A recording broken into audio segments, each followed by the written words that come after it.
I'm honored to introduce the founder of the Council for the National Interest, the Honorable Paul Findley, former United States Congressman from Illinois, expert in American political processes, courageous author whose book, They Dare to Speak Out, first exposed the power of the Israel lobby, patriotic American who served his country in war and in peace, and human being of profound intellect, insight, and integrity.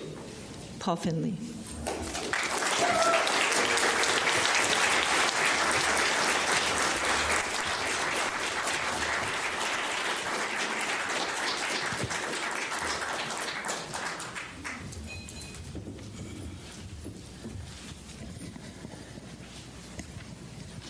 Thank you. Thanks for the warm welcome. The first Israeli settlement was established in the early 1970s, 40 years ago. It was wrong. It should have been resisted by a torrent of protest across the country. It did not come. And I freely admit my own personal guilt. I should have done more. I should have made this the cause of the day every day from then on. But today I have what I call happy news. There is a way out, and it's a way that is humane, just, and peaceful. Not one shot out of a gun is required. Not one extra dollar or shekel is required. President Barack Obama, acting alone, can extricate Palestine, Israel, and America from the seemingly inescapable quagmire in which all three are sinking these days. To make peace possible, Obama must issue an executive order suspending all aid to Israel until Israel and Palestine conclude a peace treaty that creates a two-state solution. Israel must recognize Palestine's sovereignty over all territories seized in the 1967 war. All Israeli personnel and officials must leave Palestine. Only those approved by the government of Palestine would be able to remain as foreign nationals. Now that is the negative side of the picture from the standpoint of Israelis. Look at the positive effect this would have on the state of Israel. For the first time in history, Israelis would be able to achieve peace and security at home and abroad, a prospect that's unthinkable today. Arab states long ago agreed to recognize Israel and have peaceful relations with Israel once Palestine became nationally sovereign and politically independent, with its borders recognized as legitimate and inviolable by the UN Security Council. When that happens, Israel will be free from territorial expansion and the burden of the occupation, which must be horrendous, but it's rarely discussed. And if requested by either party, I would recommend that the U.S. provide military police in order to keep order during the transition. Israel will be greatly strengthened by this process because the Arab states all agreed to extend normal relations once Palestine was secure. And that would have an enormous effect on the future of Israel. Pleased with Palestine's national sovereignty and independence, Hamas, Hezbollah, Islamic Jihad, Al-Qaeda, Iran, and many other countries long opposed to Israel's illegal occupation will have less reason, perhaps none, to challenge the Jewish state. Why? Because Israel will have finally agreed to abide by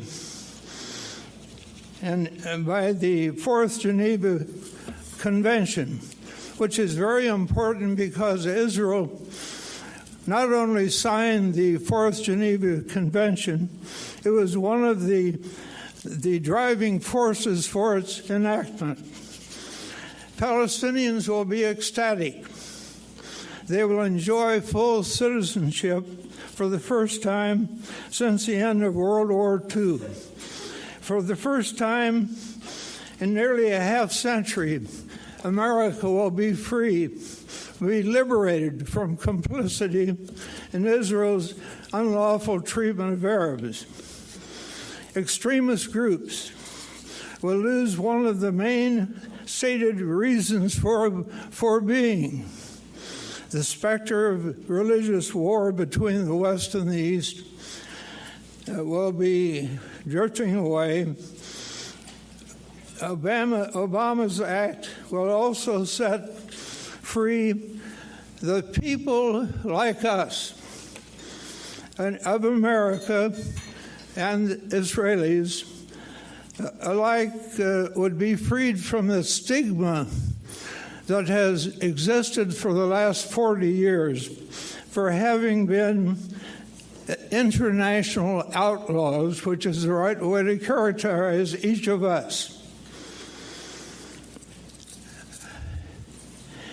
If Obama acts and perseveres, the world will rejoice in his statesmanship, and historians will record him a great peacemaker. His executive order, like the one that Abraham Lincoln used to emancipate the slaves, will herald the blessings of liberty for millions of long-suffering human beings. But Obama must act promptly and persevere. It won't work otherwise. Only a dream? Yes, but more than that, it's a vision that is as practical as it is humane. It will become the reality if our president sees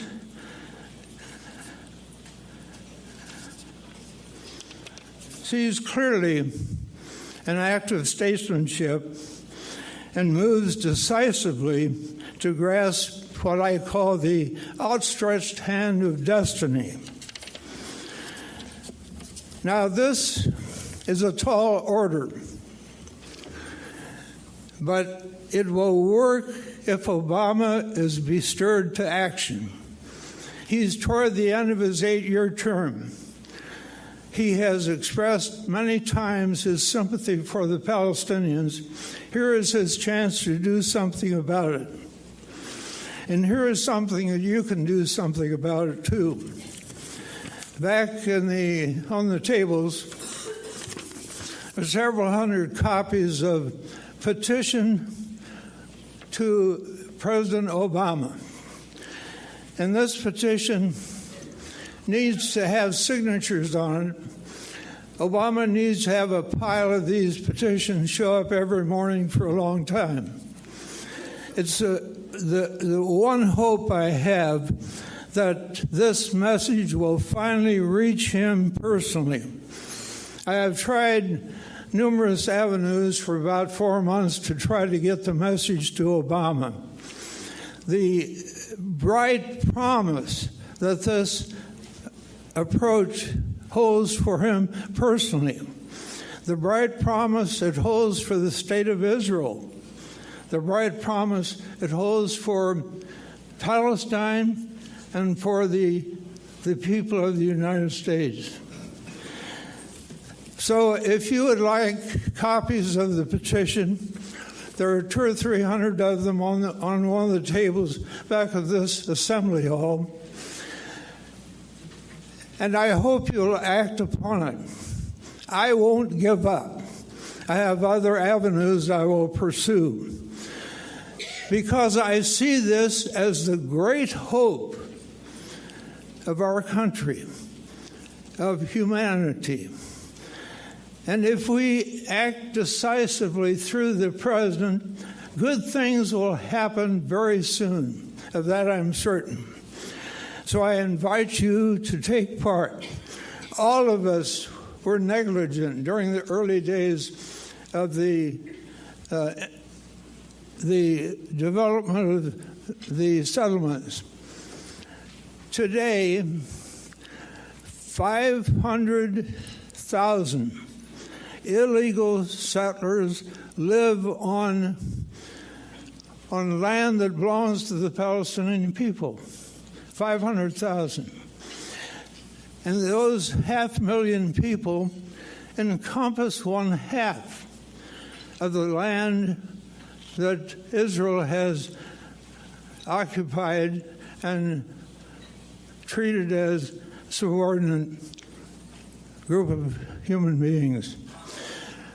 That's my message. I see hope today because I believe Obama is at the point in his presidency when he will be seeking a legend, a memorial to his service. And this could make him an all-time hero that would be matched by no one else. Thank you very much.